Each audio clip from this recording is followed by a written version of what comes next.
நான் உனக்கு உன் கூட இருக்கிறேன். இன்றைக்கி நம்ம ஒவ்வொருவரையும் பார்த்து ஆண்டவர் சொல்லுகிறார், நம்ம கலங்கி போயிருக்கோமா? எந்த காரியத்தில் கலக்கமாக இருக்கோம்?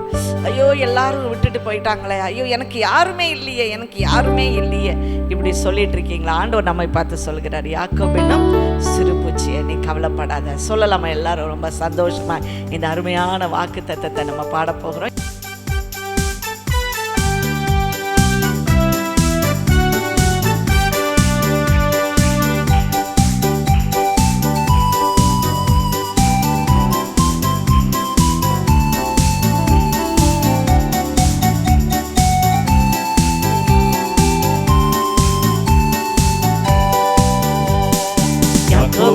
சிறு பூச்சியே நீ ஒன்றுக்கும் கலங்கி விடாதே, இஸ்ரவேலின் சிறு கூட்டமே நீ எதற்கும் பயந்து விடாதே. யாக்கோபென்னும் சிறு பூச்சியே நீ ஒன்றுக்கும் கலங்கி விடாதே, இஸ்ரவேலின் சிறு கூட்டமே எதற்கும் பயந்து விடாதே. உன்னை உண்டாக்கினவர், உன்னை சீர்திருத்தவர் உன் முன்னே நடந்து செல்கிறார். உன்னை உண்டாக்கினவர், உன்னை சீர்திருத்தவர் உன் முன்னே நடந்து செல்கிறார். தீங்கு உன்னை ஒன்றும் செய்யாதே, தீங்கு உன்னை ஒன்றும் செய்யாதே. யாக்கோபென்னும் சிறு பூச்சியே நீ ஒன்றுக்கும் கலங்கி விடாதே, இஸ்ரவேலின் சிறு கூட்டமே நீ எதற்கும் பயந்து விடாதே.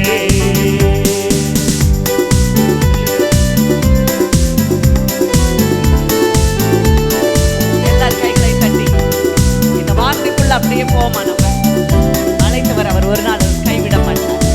அவர் நம்மை பெயர் சொல்லி அழைத்திருக்கிறார்.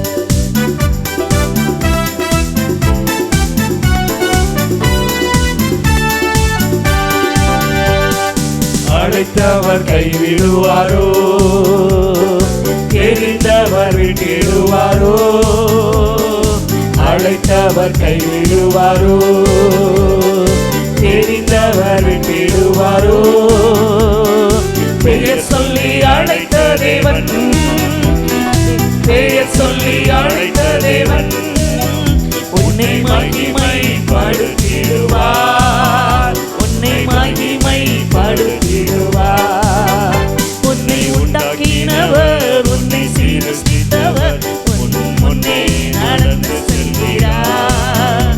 உன்னை உண்டாக்கினவர், உன்னை சீர்திருத்தவர் உன் முன்னே நடந்து செல்கிறார்.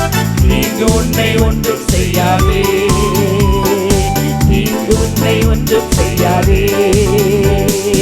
யாக்கோபென்னும் சிறு பூச்சியே நீ ஒன்றுக்கும் கலங்கி விடாதே, இஸ்ரவேலின் சிறு கூட்டமே நீ எதற்கும் பயந்து விடாதே. யாக்கோபென்னும் சிறு பூச்சியே நீ ஒன்றுக்கும் கலங்கி விடாதே, இஸ்ரவேலின் சிறு கூட்டமே நீ எதற்கும் பயந்து விடாதே. வேதத்துல ஒரு வார்த்தை இருக்கிறது, அவருடைய வழியில் நடக்கிறவர்கள் பேதையாகினும் திசை கெட்டு போவது இல்லையா. பேதையா இருக்கலாம், ஒண்ணுமே தெரியாம இருக்கலாம், அவருடைய பாதையில செல்லும்போது நம்ம எங்கேயுமே வழி மாறி போய்விடவே மாட்டோம். பலவீனனாக நம்மத்தான் அவர் தெரிந்து கொண்டிருக்கிறார். பலம் உள்ளவைகளை வெட்கப்படுத்தும்படியாக பலவீனம் உள்ளவைகளை அவர் தெரிந்து கொண்டிருக்கிறார்.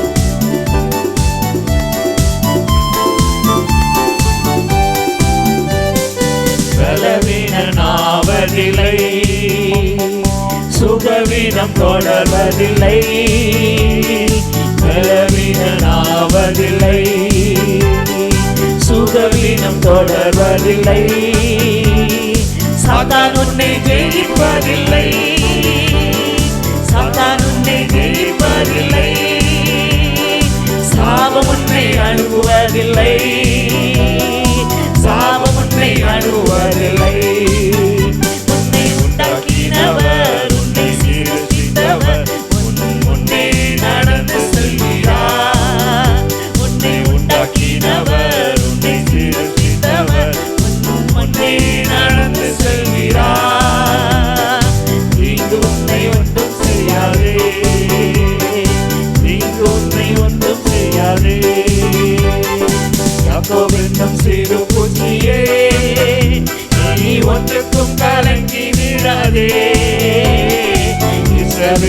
சிறு கூட்டமே, நீ எதற்கும் பயந்து விடாதே. யாக்கோவென்னும் சிறு பூச்சியே, நீ ஒன்றுக்கும் கலங்கி விடாதே. இஸ்ரவேலின் சிறு கூட்டமே, நீ எதற்கும் பயந்து விடாதே. இயேசு சொன்னார், நானே உன் பரிகாரியான கர்த்தர். பரிகாரிகளை தேடி ஓடவே வேண்டாம். அங்க இருக்குமா இங்க இருக்குமா இல்லவே இல்லை. நானே உன் மருத்துவர், நானே உன் பரிகாரி என்று சொல்லி இருக்கிறார். எத்தனை வருடங்களானாலும் அவரே நம்முடைய பரிகாரி.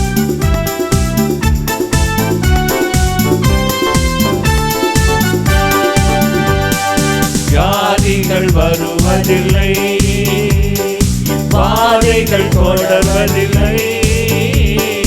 வியாதிகள் வருவதில்லை, பாதைகள் தொடர்வதில்லை.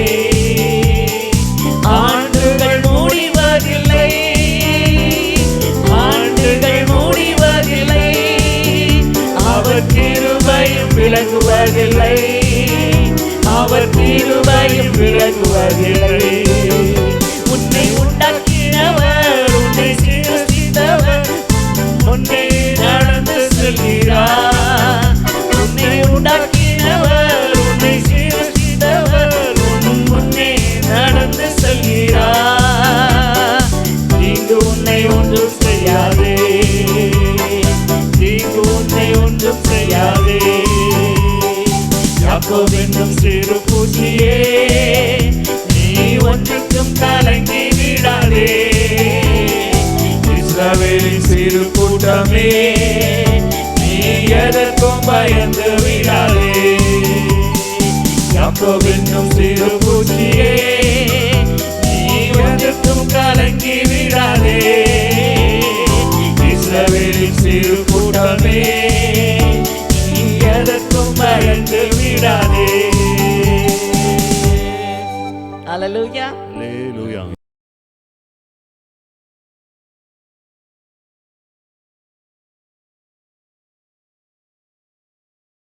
கர்த்தருடைய பரிசுத்த நாமத்திற்கு ஸ்தோத்திரம் உண்டாவதாக. ஆண்டவர் எப்படிப்பட்ட சூழ்நிலையில் இந்த சகலத்தையும் திருப்பிக் கொள்ளுவாய் அப்படின்னு சொல்லியிருக்கிறாரு பாருங்க. சகலத்தையும், எல்லாவற்றையும், என்னது, எல்லா விதமான ஆசீர்வாதத்தை நீ சுதந்திரித்து கொள்ள. ஐயோ, போன வாரம் எனக்கு ரொம்ப காய்ச்சல் இருந்து திருப்பிக் கொள்வா, எல்லாத்தையும் மறுபடி வந்துடும் போல. இல்லவே இல்லை. ஆண்டவர் இப்படிப்பட்ட ஒரு சூழ்நிலையில் இந்த தாவீதுக்கு கொடுத்ததை நம்ம பார்க்க. 1 சாமுவேல் 30ஆம் அதிகாரம் 8ஆம் வசனத்தை எடுத்தவர்கள் வாசியுங்கள். தாவீது ஆண்டவரை பார்த்து ஒரு கேள்வி கேட்கிறார். நான் அந்த தண்டை பின்தொடரலாமா? நம்ம தண்டுன்னா உடனே இந்த வெந்தயக்கீரையில் உள்ள தண்டு, தண்டங்கீரையில் உள்ள தண்டு அப்படின்னு நினச்சிக்கிடக்கூடாது. இங்கே அவன் சொல்கிறது ராஜா. அவன் எந்த தண்டை பற்றி கேட்கிறான்? அந்த படையில் ஒரு பகுதியை நான் பின்தொடரலாமா? அந்த படைகளை பின்தொடரலாமா? அப்போ தண்டுங்கிறதுக்கு நிறைய வார்த்தையினுடைய அர்த்தம் இருக்கிறது. ஒரு ராஜா சொல்கிறான், நிச்சயமாக அவன் என்ன செய்ய மாட்டான், தண்டங்கீரையை பற்றி பேசியிருக்கவே மாட்டான். என்னடா தண்டு கிண்டுலாம் எழுதியிருக்கு அப்படின்னு நீங்கள் நினைக்கலாம். ஆனால் அந்த தண்டுன்னு சொன்னால் என்ன அர்த்தம்? இந்த படையை நான் பின்தொடரலாமா அப்படின்னு யாருக்கிட்ட கேட்குறான் பாருங்க, கர்த்தரிடத்தில் கேட்குறான். ஆண்டவர் உடனே அவனுக்கு ஒரு பதில் கொடுக்கிறாரு.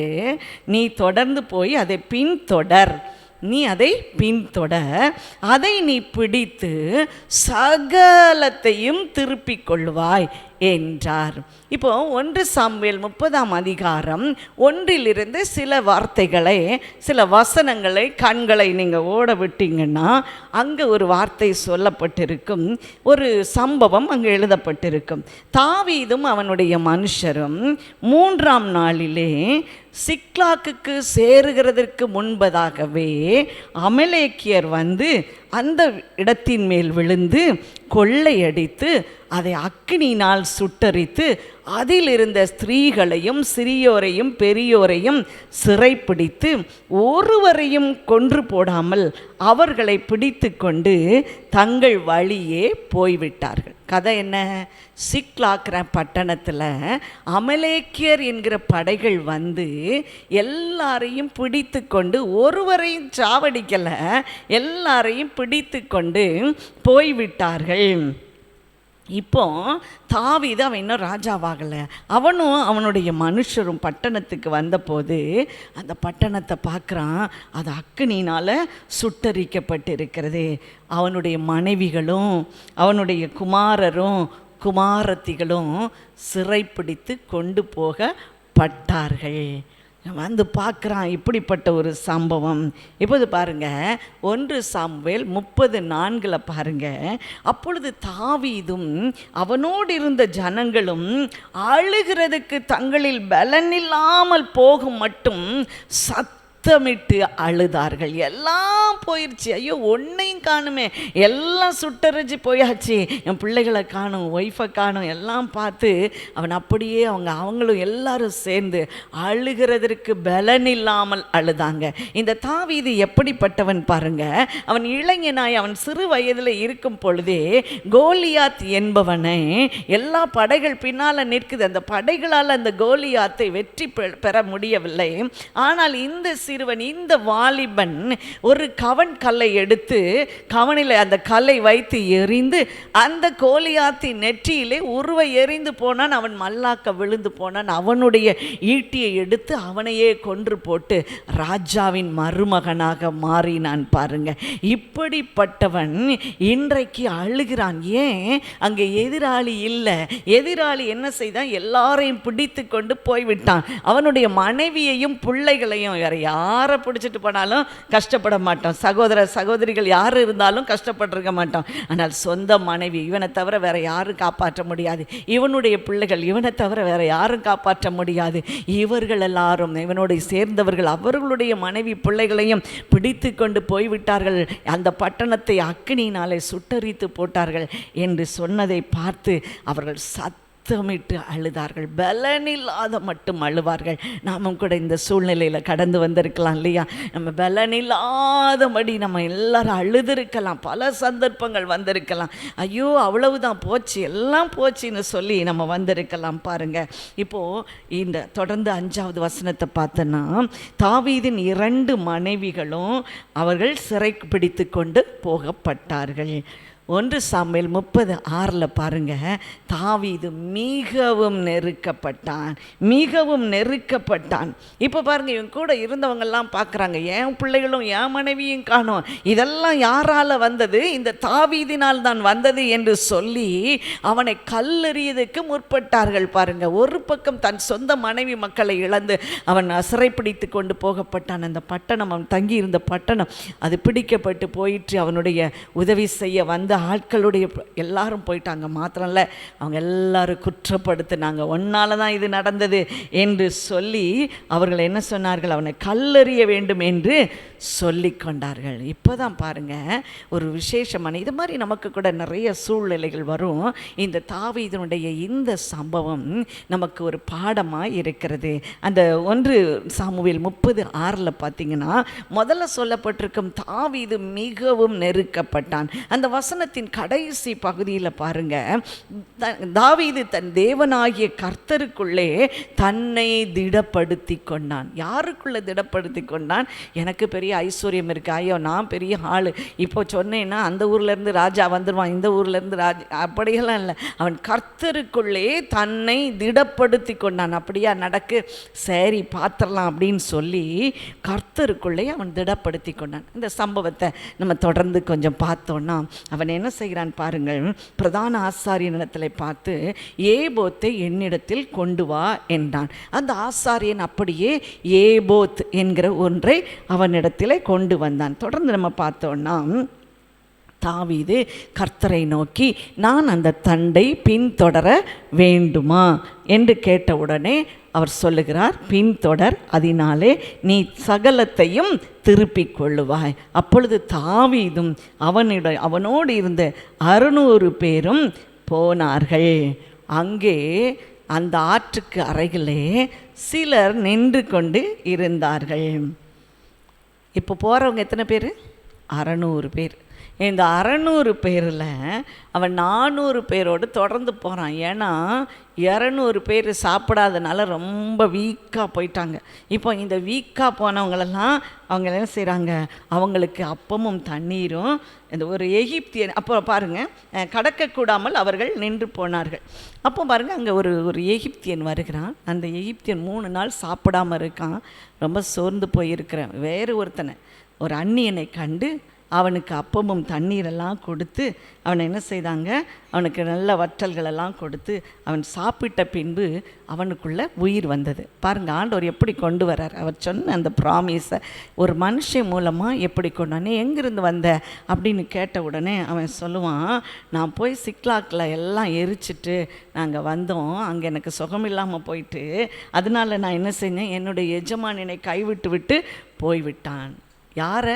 எந்த பட்டணம் எரிக்கப்பட்டதோ அங்கே இவன் கூட சேர்ந்து போய் எரிச்சிட்டு வந்தவனுக்கு இவங்க என்ன கொடுத்துருக்காங்க, அப்பமும் தண்ணீரும் கொடுத்து அவனுக்கு அவனுடைய செய்தியை கேட்டு அவங்க அங்கே போகிறாங்க. பாருங்கள், அங்கே போய் என்னை கொண்டு போய் அங்கே விட்டுரு அப்படின்னு சொன்னாங்க. சொன்ன உடனே இவன் சொல்லுவான், நீங்கள் நாங்கள் கூட்டு போகிறதுல தப்பு இல்லை, ஆனால் போய் என்ன செஞ்சிடாதே, என்னுடைய எஜமான இடத்துல என்னை காட்டி கொடுக்காதே என்று சொல்லுவான். நம்ம அப்படியே வந்துடுவோம். அப்படியே பார்த்தீங்கன்னா பாருங்கள், 18ஆம் வசனத்துக்கு வாங்க. 18ஆம் வசனம். அமலேக்கியர் பிடித்து கொண்டு போன எல்லாவற்றையும் தன்னுடைய 2 மனைவிகளையும் தாவீது விடுவித்தான். அவர்கள் கொள்ளையாடி கொண்டு போயின எல்லாவற்றிலும் சிறியதாகிலும் பெரியதாகிலும் குமாரரிலும் குமாரத்திகளிலும் ஒன்றும் குறைவுபடாமல் எல்லாவற்றையும் தாவீது திருப்பி கொண்டான். 8வது வசனத்தில் அவன் ஆண்டவரிடத்தில் கேட்கிறான், நான் போகட்டுமா பின்தொடரட்டுமா என்று சொன்ன உடனே ஆண்டவர் சொல்வார், நீ அதை பிடித்து சகலத்தையும் திருப்பி கொள்ளுவாய். 19ஆம் வசனத்தில் பாருங்க, அது அப்படியே நிறைவேறினதை நாம் பார்க்கிறோம். அவன் எல்லாவற்றையும் சிறிதாகிலும் பெரிதாகிலும் ஒன்றும் விடாமல் அவன் எல்லாவற்றையும் அவன் திருப்பி கொண்டான் என்கிற ஒரு சம்பவத்தை நாம் பார்க்கிறோம். பாருங்க, இந்த சம்பவம் இன்றைக்கு நமக்கு எப்படி இந்த வாக்கு தத்தத்தை நமக்கு கொண்டு வருகிறது என்பதைத்தான் நம்ம இன்றைக்கு சிந்திக்க போகிறோம். இவ்வளவு நெருக்கப்பட்ட இந்த தாவீதுக்கு இந்த வாக்கு தத்தம் பலிக்குமே. ஆனால் இன்னைக்கு நீங்களும் நானும் இந்த வாக்கு தத்தத்தை கட்டாயம் ஆண்டவர் நம்மை சுதந்தரிக்க செய்வார். எத்தனை பேர் ஆமேன்னு சொல்றீங்க? ஆமேன். நீ எல்லாவற்றையும் திருப்பிக் கொள்வாய். நீ இழந்து போன சுகத்தை திருப்பிக் கொள்வாய். நீ இழந்து போன பலத்தை திருப்பிக் கொள்வாய். லோத்து யாரு? ஆபிரகாமின் அண்ணனுடைய பையன். அவன் எந்த ஊரில் இருக்கான்? இப்போ பாருங்க, சோதோம் குமாராவில் இருக்கிறாங்க. ஒரு நாள் வந்தது பாருங்க, அங்கே 4-5 ராஜா சேர்ந்து அந்த லோத்தையும் அவன் மனைவி பிள்ளைகள் எல்லாவற்றையும் அவன் ஆடு மாடு எல்லாவற்றையும் பிடித்து கொண்டு போய்விட்டார்கள். இதை ஆபிரகாம் கேள்விப்படுகிறான். இப்போ பாருங்கள், இந்த ஆபிரகாம் சும்மா இருக்கல. நான் என்ன சொல்லியிருக்கேன், ஆதியாகமம் 14ஆம் அதிகாரத்தில் இந்த சம்பவம் இருக்கிறது. அங்கே பாருங்கள், இவன் என்ன செய்தான், அவனுடைய வீட்டில் இருக்கிற கைப்படிந்த 14 ஆதியாகம் 14 தன் சகோதரன் சிறையாக கொண்டு போகப்பட்டதை ஆபிரகாம் கேள்விப்பட்ட போது அவன் தன் வீட்டிலே பிறந்த கைப்படிந்தவர்களாகிய 318 ஆட்களுக்கு ஆயுதம் தரிப்பித்து அவன் தொடர்ந்து வந்தான். எல்லாரும் ராக்காலத்தில் அப்படி பவுஞ்சு அப்படியே கூட்டமாக இருந்து அவர்கள் என்ன செய்தார்களாம், அங்கே இருக்கிற ராஜாக்கள் மேலே விழுந்தார்கள். இனிமேல் தான் பாருங்கள், ஆதியாகமம் 14:16 ஒருவர் வாசிக்க கேட்கலாம். சகல பொருட்களையும் திருப்பி கொண்டு வந்தான். லோத்தையும் அவனுடைய ஸ்திரீகள், அதாவது மனைவிக்கு 2 மகள்கள் 2 பேரையும் திருப்பி கொண்டு வந்தான். எல்லாத்தையும் திருப்பி கொண்டு வந்துட்டான். இந்த ஆபிரகாமுக்கே வயசு கூட, ஆனால் அவனுக்கு என்ன இருந்தது, அவ்வளவு ஒரு ஸ்ட்ரென்த் இருந்தது. எல்லாரோட போய் சேர்ந்து 4-5 ராஜாக்களை அடித்து உடைச்சி எல்லாவற்றையும் திருப்பி கொண்டு வந்தான். இப்படிப்பட்ட சம்பவங்களை நம்ம வேதத்தில் வாசிக்கிறோம். அப்படின்னா நமக்கும் கூட இந்த வாக்கு தத்தம் நிச்சயமாகவே பலிக்கும். திரும்ப ஒரு தரம் போகலாமா? அங்கே பாருங்கள் தாவீது பார்ப்போம். தாவீது சிக்லாக்கில் இருக்கிறான். அவன் வெளியில் போன உடனே அவனுடைய குமாரர் குமாரத்திகள் எல்லாரையும் பிடிச்சிட்டு போயிட்டு அந்த பட்டணத்தை சுட்டரித்து போட்டாங்க. அவன் மிகவும் நெருக்கப்பட்டான். அவனோடு கூட இருந்தவர்களெல்லாம் அவனை கல்லெறிந்து கொள்ளணும், இவனால தான் இது சம்பவித்து என்று நினைத்து கொண்டு இருக்கிறார்கள். இப்போது இந்த தாவீது பிரதான ஆசாரியன், அதாவது அங்கே இருக்கிற தேவனுடைய அந்த கூடாரத்துக்கு போய் ஏபோத்தை கொண்டுக்கிட்டு வா அப்படின்னு சொல்கிறான். கொண்டு வந்த உடனே விசாரிக்கிறான், நான் போகலாமா போகக்கூடாதா? ஆண்டவர் சொல்வார், நீ தொடர்ந்து அந்த தொண்டை தொடர்ந்து போ, நீ சகலத்தையும் திருப்பிக் கொள்வாய், நீ சகலத்தையும் திருப்பிக் கொள்ள. இந்த மாதம் ஆண்டவர் அதைத்தான் சொல்லுகிறார், நீ சகலத்தையும் திருப்பிக் கொள்ள போகிறோம். திருப்பி கொள்ளாத ஒன்றுமே கிடையாது. எதெல்லாம் நமக்கு நல்ல ஆசீர்வாதங்களோ அதை எல்லாவற்றையும் ஆண்டவர் நமக்கு திருப்பி கொள்ளுகிற ஒரு மாதமாக, ஒரு ஆண்டாக இதை அவர் கொடுத்து விடுவார். பாருங்க, ஆபிரகாமுக்கு இதே போல தான் லோத்துக்கு சம்பவித்த பொழுது ஆபிரகாம் எல்லாவற்றையும் திருப்பி கொண்டான். இப்போ இந்த தாவீது செய்த முதலாவது காரியம் என்ன? ஒரு பெரிய கஷ்டம் இருக்கிறது, எல்லாத்தையும் இழந்து போய் தனிக்கட்டையாக நின்று கொண்டிருக்கிறான். இப்போ அவன் என்ன செய்தான் அப்படின்னு பார்த்தீங்கன்னா, முதல்ல அவன் தேவனிடத்தில் விசாரித்தான். அந்த பிரதான ஆசாரியனிடத்தில் போய் ஏபோத்தை கொண்டுக்கிட்டு வா அப்படின்னு சொன்னான். பாருங்க, அப்படின்னா என்ன அர்த்தம் தெரியுமா? ஏபோத்தை தேவனிடத்தில் விசாரிக்கிறான். அது கொண்டுட்டு வானவனே அந்த வசனத்தில் பாருங்க, கர்த்தர் அவனை நோக்கி, எப்படி அந்த ஏபோத்தின் மூலமாய் கர்த்தர் பேசுகிறார்.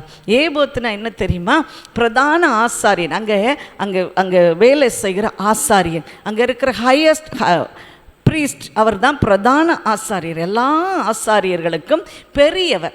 அவருடைய ஆடை அலங்காரங்கள்லாம் வித்தியாசமாக இருக்கும். தேவன் ஒவ்வொன்றுக்கும் ஒரு பர்பஸ் வைத்திருந்தார், ஒரு நோக்கம் வைத்திருந்தார். அவனுடைய சட்டையின் மேலில் அவனுடைய அங்கி இருக்கும். அந்த அங்கியினுடைய மேல் பக்கத்தில் இப்படி ஒரு பெரிய துணி ஒன்று இருக்கும். அந்த துணியை கயிற்றில் கட்டி அவனுடைய அந்த தோளில் தொங்க விட்டுருப்பாங்க.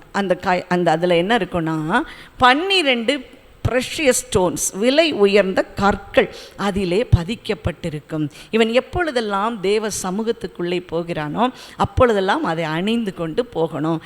ஏன்னா அந்த 12 கற்கள் எதை குறிக்கும்? இஸ்ரவேல் புத்திரர்களின், இஸ்ரவேல் கோத்திரங்களின் நாமங்களை குறிக்கும். 12 பெரிய பெரிய கோத்திரங்களின் நாமங்களை குறிக்கும். இந்த பிரதான ஆசாரியன் என்ன செய்கிறான்? தேவனுடைய சமூகத்துக்கு உள்ளே போகும்போது அவர்களை நினைவுபடுத்துகிறான், ஆண்டவரிடத்துலக்கு நினைவுபடுத்துகிறான். இன்றைக்கி நம்ம சொல்லுவோம், ஒருவரை ஒரு பையனுக்காக ஜெபம் பண்ணிக்கோங்க, நினைவுபடுத்துங்க, என்னை குறித்து ஆண்டவருக்கு நினைவுபடுத்துங்க, எல்லாரையும் மறந்துடக்கூடாதுன்னு ஆண்டவர் இப்படி ஒரு விசேஷமான ஒரு காரியத்தை செய்திருக்கிறார். அந்த ஏபோத்திலே 12 கற்கள் அங்கே பதிக்கப்பட்டிருக்கிறது. அது மேல் பக்கத்தில் ஊரீம் தும்மீம் அப்படின்னு 2 மிகப்பெரிய ஸ்டோன்ஸ் இருக்கும். அது எதை குறிக்குது அப்படின்னா எஸ் நோ. நம்ம சொல்லுவோம்ல ஒத்தையாரட்டையா, இதை தொட்டோன்னா பறிச்ச நேரம் தான் எல்லாருக்கும் வந்துடும். பறிச்ச முடிஞ்ச உடனே எல்லோரும் பார்க்குறது என்னது? யாராவது ஒரு சின்ன பிள்ளை வந்தால் ஒருத்தருக்கு தெரியாமல் அந்த பிள்ளையை நைஸாக கூப்பிட்டு 2 கையை வைக்க வேண்டியது. ஏன்னா சின்ன பிள்ளை சொன்னால் தான் கரெக்டாக இருக்குமா. அந்த பிள்ளைகிட்ட இதுன்னா பாஸ், இதுனா ஃபெயிலு. அந்த பிள்ளை உடனே முதல்ல தொடும் பாருங்கள், ஃபெயில்னு தொட்டுரும். மனசெல்லாம் அப்படி உடஞ்சி போயிடும், இந்த பிள்ளை சரியில்லை. சரி, இன்னொரு தரம், சின்ன பிள்ளை தானே ஏதோ அப்படி செஞ்சுட்டு ஓகே விட்டுறலாம், இன்னொரு தரம் வைப்போம். இப்போ அந்த பிள்ளை என்ன செய்யும்? பாஸ்னு எஸ்ன்னு தொட்டுரும். இப்போ பயங்கர கன்ஃபியூஷன், பாஸா ஃபெயிலா, மறுபடி முக்கா. நீங்கள் எல்லாருமே நம்ம அந்த பாதையில் வராமல் இருக்கவே மாட்டோம். முக்கா 3 தரம் அப்படின்னு சொல்லி 3வது முறையும் நம்ம வைத்து ஒரு பதிலை கண்டு கொள்வோம். இதுதான் இந்த நாட்களிலே நடக்கிற ஒரு சம்பவமாக இருக்கிறது. பாருங்கள், இதுதான் இந்த ஏபோத்து. ஊரீம் தும்மீம், அதில் என்ன இருக்கும்? Yes no. அதில் இருக்கிற லைட் இப்படி அதை பிரதான ஆசாரியன் நிதானித்து சொல்லணும். அப்போ இன்றைக்கி ஏன் இதை மாதிரி கொண்டு வரல? ஏன் இப்படி பிரதான ஆசாரியர்கள் இந்த ஏபோத்தை போடவில்லை? நம்ம எல்லோரும் ஜாலியாக வரலாம். மேடம் அந்த ஏபோத்தை எடுத்து வாருங்கள், நான் ஒரு வேலை செய்ய வேண்டியிருக்கிறது. எஸ்ஸா நோவா? பிரியாவனா என்ன சொல்வான்? நான் MBBS போயிடுவேனா கேட்டு சொல்லுங்க அப்படின்னு சொல்லி ஏபோத்தை தரித்து கொண்டு நம்ம ஈஸியாக சொல்லலாம். ஆனால் இன்றைக்கு இந்த 12 கோத்திரங்களையும் நினைவுபடுத்துகிற இயேசு நம்மிடத்தில் உண்டு. ஹல்லேலூயா. அவர் நம்முடைய பெயர்களை அவர் அறிந்து வைத்திருக்கிறார். அதுதான் வேதம் சொல்லுகிறது, நம்மை உள்ளங்கையிலே அவர் வரைந்து வைத்திருக்கிறார். உங்கள் மதில்கள் எனக்கு முன்னால் எப்பொழுதும் இருக்கிறது. அவர் நம்மை ஒரு பொழுதும் மறக்கவே மாட்டார். இப்போ ஏபோத்து யாரு? இயேசு தான். இயேசுவிடத்திலே நாம் விசாரிக்க வேண்டும். ஒரு காரியத்தில் நம்ம நெருக்கப்பட்டு கொண்டு இருக்கிறோமா, நம்ம யார்கிட்ட போய் கேட்போம்? யார்கிட்ட? எல்லாரும் பார்த்தீங்கன்னா இன்றைக்கி இளைஞர்கள்லாம் யார்கிட்ட கேட்காங்கன்னா ஃப்ரெண்டுக்கிட்ட கேட்பாங்க. ஃப்ரெண்டுக்கிட்ட. ஏன்னா அவன் தானே ரொம்ப அனுபவசாலி. ரொம்ப படித்து அனுபவசாலி யார்? ஃப்ரெண்டு. ஒரு குடும்பத்தில் பாருங்கள், அந்த அம்மாவுக்கு அப்பாவும் அம்மாவும் இறந்துட்டாங்க. இறக்கும் பொழுது அவங்க அப்பா சார்கிட்ட எல்லாம் அவங்கள சாரையும் இன்னொரு சாரையும் வச்சு எல்லாம் எழுதி என் பிள்ளைகளுக்கு இப்படி பிரித்து கொடுத்து விடுங்கள் என்று சொன்னாங்க. பிரித்து கொடுத்தாச்சு. கொடுத்துட்டு அவர் சொன்னார், இந்த குறிப்பிட்ட பெண்ணை பத்திரமா பார்த்துக்கொள்ளுங்க. நான் கொடுக்குற அநேக நகைகளும் பணத்தையும் அந்த பிள்ளை செலவழித்து வீணாக்கி விடக்கூடாது. அவருடைய கணவனிடத்தில் கொடுத்து வீண் பண்ணி விடக்கூடாது. ஆகவே எப்பொழுதும் நீங்கள் அவர்களுக்கு பாதுகாவலனாய் இருக்கணும் அப்படின்னு சொல்லிட்டாங்க. அவளுக்கு ஒரு மகன் உண்டு. அந்த பையன் நல்லா படித்து வரான். 12th வந்த உடனே நல்ல மார்க் எடுத்துட்டான். நாங்கள் சொன்னோம், கவர்மெண்ட் காலேஜுக்கு போகணும். என்னதான் பணம் இருந்தாலும் கவர்மெண்ட் காலேஜில் படிக்கிறது தான் ஒரு பெரிய ஒரு மகிமை. உடனே அந்த பையனுக்கு தியாகராஜா காலேஜ், இன்ஜினியரிங் காலேஜில் இடம் கிடைத்தது. எங்களுக்கு இருந்த சந்தோஷம் அளவிட முடியாது.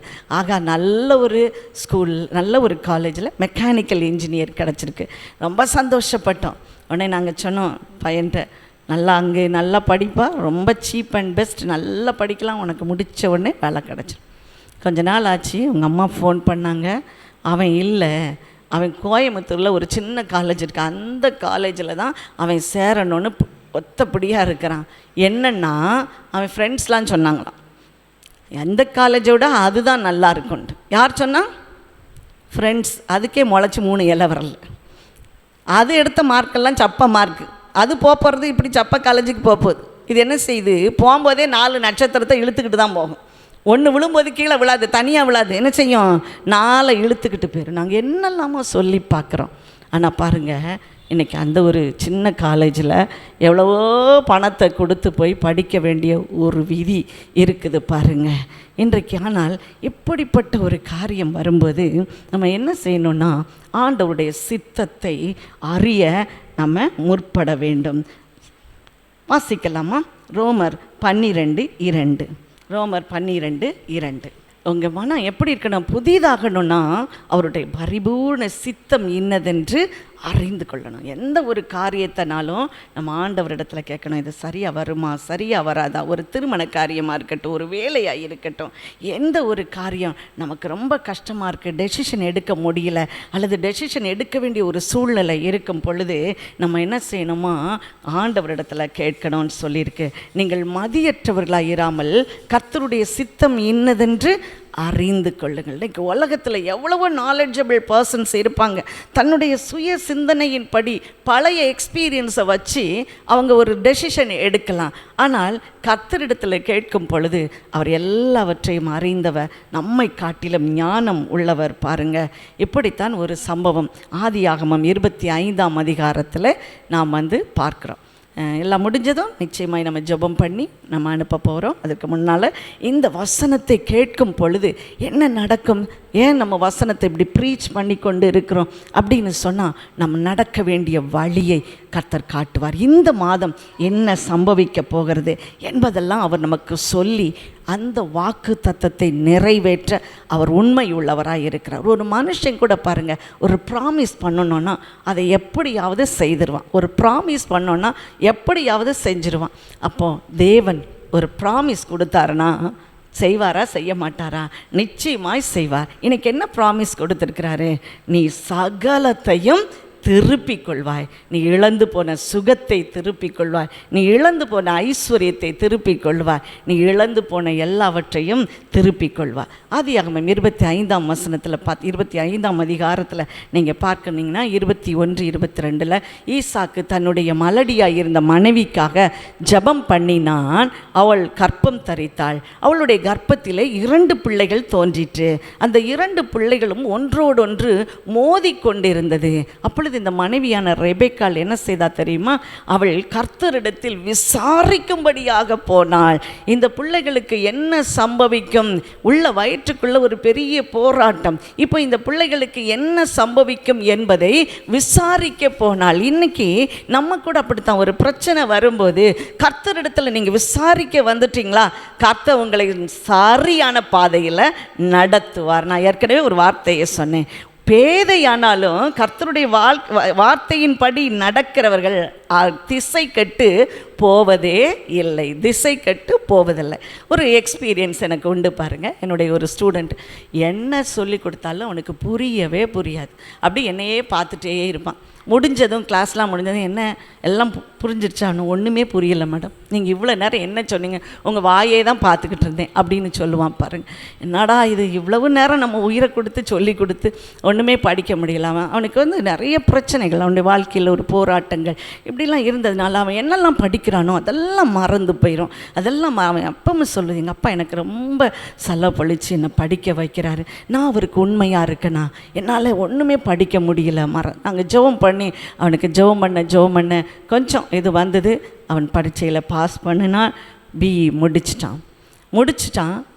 வேலையை சின்ன வேலை தான் கிடைக்கிது. அப்போ கேட்டான், என்ன மேடம் செய்கிறது? சின்ன வேலை. என்ன வேலை தெரியுமா? ஒரு பெரிய அப்பார்ட்மெண்ட்டில் ஒரு எலக்ட்ரீஷியனாக இருக்கிற வேலை.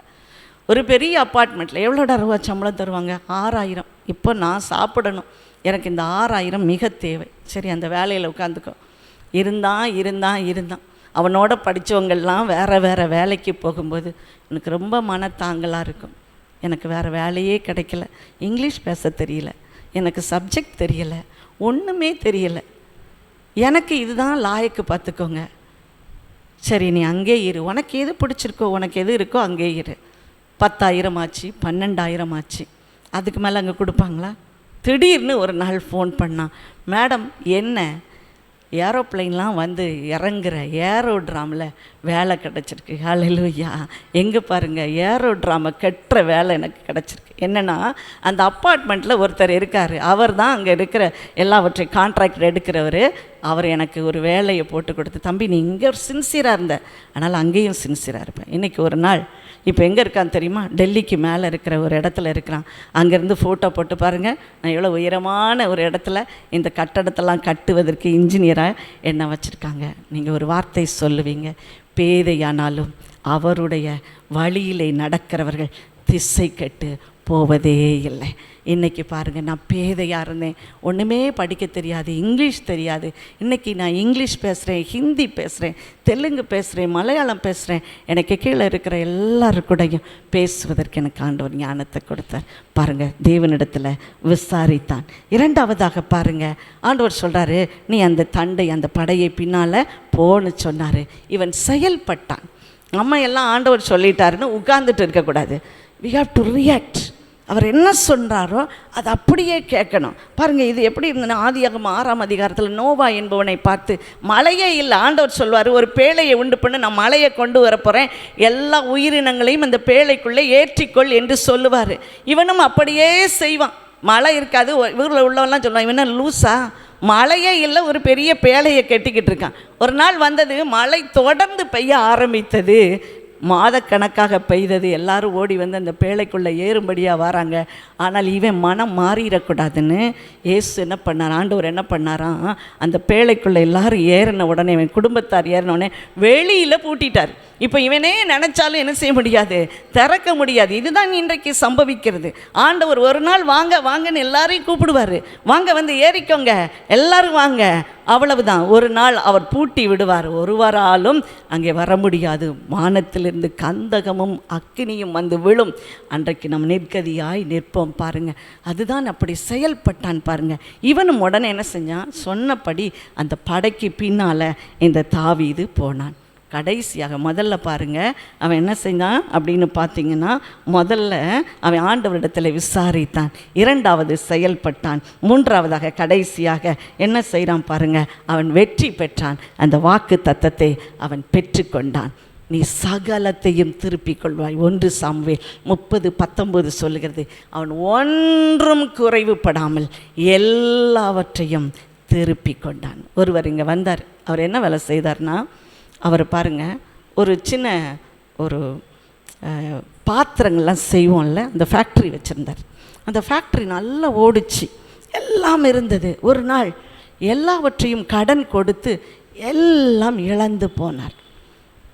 நார்த் இந்தியாவில், இங்கேருந்து போய் நார்த் இந்தியாவில் இவ்வளவு பெரிய வேலை, இவ்வளவு அவர் சொன்னார், பெரிய பெரிய பங்களா, கார் எல்லாம் இருந்தது.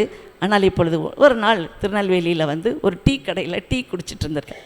அப்போ குடிச்சிட்டு அவர் சொல்லியிருக்கார், திஸ் த லாஸ்ட் டைம், இதுதான் லாஸ்ட் கப் ஆஃப் காஃபி, இதை குடிச்சிட்டு நான் என்னையே மாய்த்து கொள்ளணும், ஏன்னா கோடிக்கணக்கில் எனக்கு கடன் இருக்குது அப்படின்னு சொல்லும்போது, அந்த கடையில் டீ ஆற்றிக்கிட்டு இருந்த பையன் அவர் முகத்தை பார்த்துட்டு, என்ன சார் ரொம்ப சேடாக இருக்கீங்க அப்படின்னு சொன்ன உடனே அவருக்கு தாங்க முடியல. ஒருத்தனும் இப்படி கேட்கலையே, முகமறியாத ஒரு ஊரில் இப்படி கேட்குறானேன்னு சொல்லி அவருக்கு அழுக வந்துருச்சு.